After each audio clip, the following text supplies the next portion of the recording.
Assalamualaikum warahmatullahi wabarakatuh. Hari ini kita akan belajar kelas 6 tema 1 selamatkan makhluk hidup, subtema 2 hewan sahabatku, pembelajaran pertama.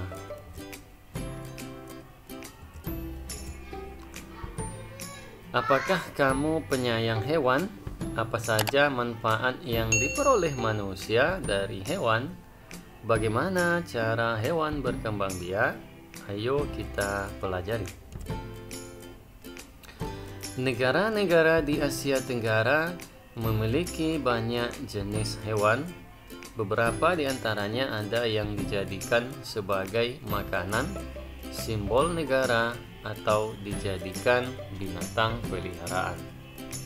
Baca teks berikut dan amatilah gambarnya. Gajah putih dianggap suci oleh beberapa negara di Asia Tenggara, seperti Myanmar, Kamboja, dan Thailand. Menjaga gajah putih adalah usaha yang sangat mahal, karena pemiliknya harus menyediakan makanan khusus untuk gajah. Indonesia dikaruniai luas wilayah lautan lebih besar dibandingkan luas daratan. Luas lautan Indonesia mencapai 5,8 juta kilometer persegi. Di dalam lautan Indonesia tersimpan potensi perikanan yang cukup besar, salah satunya ikan tuna. Ikan tuna adalah salah satu ikan yang paling banyak dicari negara lain, seperti Jepang, Amerika Serikat, dan Uni Eropa. Tahukah kalian burung yang hidup di negara tetangga kita? Burung takurdahan hidup di Malaysia. Hewan ini termasuk hewan yang dilindungi negara. Hewan-hewan di atas merupakan sebagian dari hewan yang hidup di Asia Tenggara. Bisakah kamu menemukan hewan lainnya? Catatlah temuanmu pada tempat yang telah disediakan berikut ini. Berikut adalah hewan-hewan yang hidup di Asia Tenggara, seperti di Myanmar, harimau, Indochina, gajah, merah hijau, dan lain sebagainya. Amatilah gambar dan lengkapilah diagrammu dengan hewan-hewan berikut. Di sini kita dapat melihat ada gambar ikan, kura-kura, ikan paus, ular, sapi, ayam, burung elang, buaya, dan kucing. Sekarang kita harus mengelompokkan hewan-hewan yang ada di dalam teks dan yang kamu temukan ke dalam diagram Venn berikut berdasarkan cara perkembangbiakannya. Hewan dibedakan cara perkembangbiakannya yaitu dengan 3 cara. Yang pertama, hewan yang berkembang biak dengan cara beranak.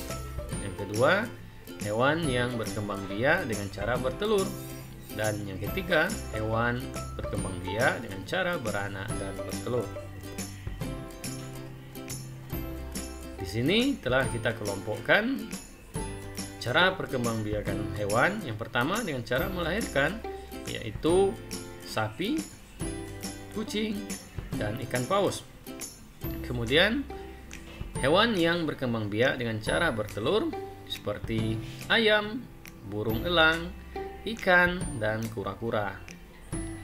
Kemudian hewan yang berkembang biak dengan cara bertelur dan melahirkan, contohnya seperti ular dan kadal.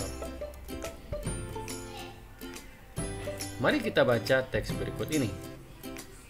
Setiap hewan memiliki kemampuan berkembang biak. Dengan berkembang biak, hewan dapat melestarikan jenisnya. Tahukah kamu bagaimana cara hewan berkembang biak? Hewan berkembang biak dengan 3 cara. Yang pertama, ovipar. Hewan yang berkembang biak dengan cara bertelur disebut ovipar. Contohnya ayam dan jenis burung lainnya. Dapatkah kamu menyebutkan hewan ovipar lainnya? Vivipar, selain bertelur, ada juga hewan yang berkembang biak dengan cara melahirkan. Hewan yang berkembang biak dengan cara melahirkan disebut vivipar. Contohnya sapi, kucing, dan gajah adalah contoh dari hewan vivipar. Dapatkah kamu menyebutkan hewan vivipar lainnya? Yang ketiga, hewan berkembang biak dengan cara ovovivipar. Adakah hewan yang berkembang biak dengan cara bertelur sekaligus melahirkan? Ada, contohnya adalah ular. Beberapa jenis ular tidak selamanya melahirkan anaknya. Kadang-kadang pada saat mengeluarkan anak-anaknya masih ada anak ular yang terbungkus cangkang telurnya. Perkembangbiakan seperti ini dikatakan bertelur sekaligus beranak dan disebut dengan istilahnya ovovivipar. Dapatkah kamu menyebutkan contoh hewan ovovivipar lainnya? Berdasarkan bacaan di atas, lengkapilah diagram dengan menambahkan contoh hewan lainnya. Tulislah manfaat perkembangbiakan hewan secara ovipar dan vivipar.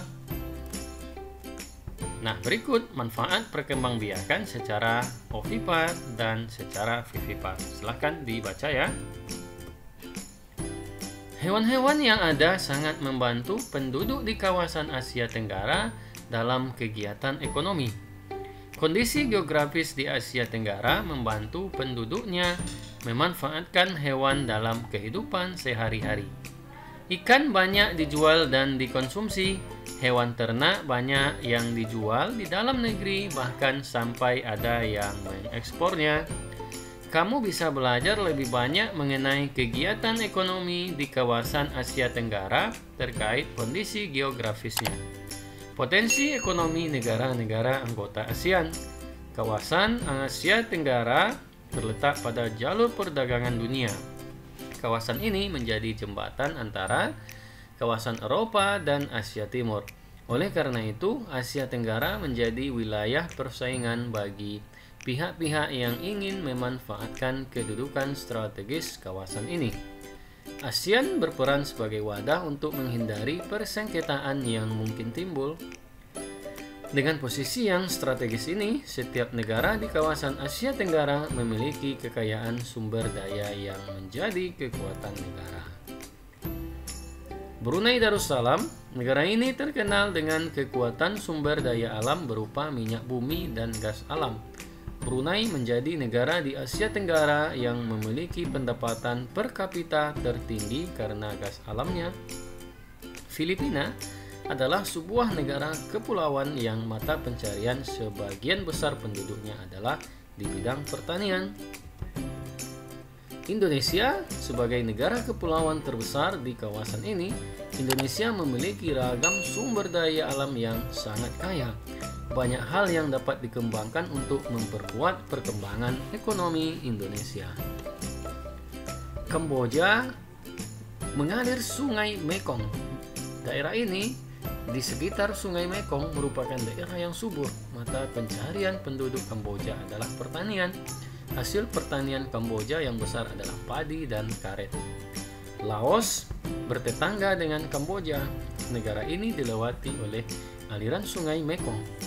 Sama seperti di Kamboja, kegiatan pertanian banyak dilakukan di sepanjang aliran sungai ini. Sebagian besar hasil pertanian dinikmati masyarakat Laos. Malaysia, kegiatan ekonomi utama penduduk Malaysia adalah di bidang pertanian, pertambangan, dan perindustrian. Perdagangan internasional merupakan salah satu kegiatan ekonomi Malaysia yang mengalami pertumbuhan tercepat. Peralatan elektronik, minyak, dan gas bumi diekspor ke negara lain.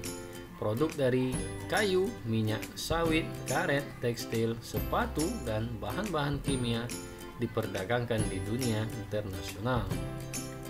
Myanmar, mata pencarian utama penduduk Myanmar adalah pertanian, perkebunan, dan pertambangan. Padi merupakan hasil utama dari pertanian di sana. Myanmar merupakan salah satu negara penghasil padi terbesar di Asia Tenggara. Singapura merupakan negara paling maju di kawasan ASEAN. Letak Singapura sangat strategis. Saat ini Singapura menjadi negara transit teramai di Asia. Thailand sering disebut sebagai lumbung padi di Asia Tenggara. Padi memang merupakan hasil pertanian terbesar dari negara ini. Vietnam, setelah pulih dari Perang Vietnam, negara ini mulai berkembang di berbagai sektor perekonomiannya. pariwisata dan turisme mendukung perkembangan ekonomi. Lingkungan yang sehat menjadikan badan sehat dan kuat. Jangan rusak badanmu dengan narkoba. Di pelajaran sebelumnya, kamu sudah memilih 2 negara ASEAN dan membandingkannya dalam hal kehidupan sosial budaya. Untuk melengkapi informasimu tentang kedua negara tersebut, bandingkanlah negara-negara tersebut dari kehidupan ekonominya. Tulislah hasilnya dalam bentuk diagram Venn berikut. Jawabannya adalah kita bandingkan antara Indonesia dengan Thailand misalnya. Perbedaannya adalah mata uang Indonesia adalah rupiah, sedangkan Malaysia adalah baht. Penghasilan utama Indonesia pertanian, sedangkan Thailand pariwisata. Indonesia mengimpor beras, sementara Thailand merupakan lumbung padi Asia. Kemudian persamaannya, keduanya merupakan negara agraris. Kedua negara terletak di Asia Tenggara dan lain sebagainya. Ayo menulis. Kamu sudah belajar bagaimana membuat kesimpulan dari teks laporan yang dibaca. Hari ini kamu akan belajar bagaimana membuat kesimpulan dari teks yang kamu dengar. Kamu akan mendengarkan gurumu membaca teks laporan dan mencatat fakta-faktanya. Simaklah dengan seksama teks yang dibacakan oleh guru. Gunakan diagram berikut untuk mencatat ide pokok yang kamu temukan.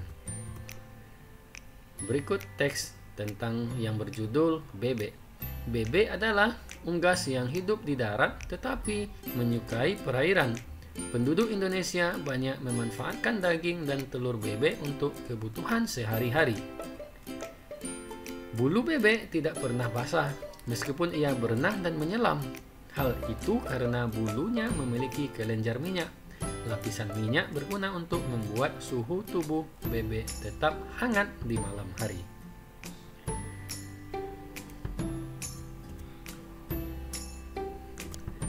Dari kedua paragraf tadi, paragraf 1 dan paragraf kedua, maka silahkan dicari ide pokoknya.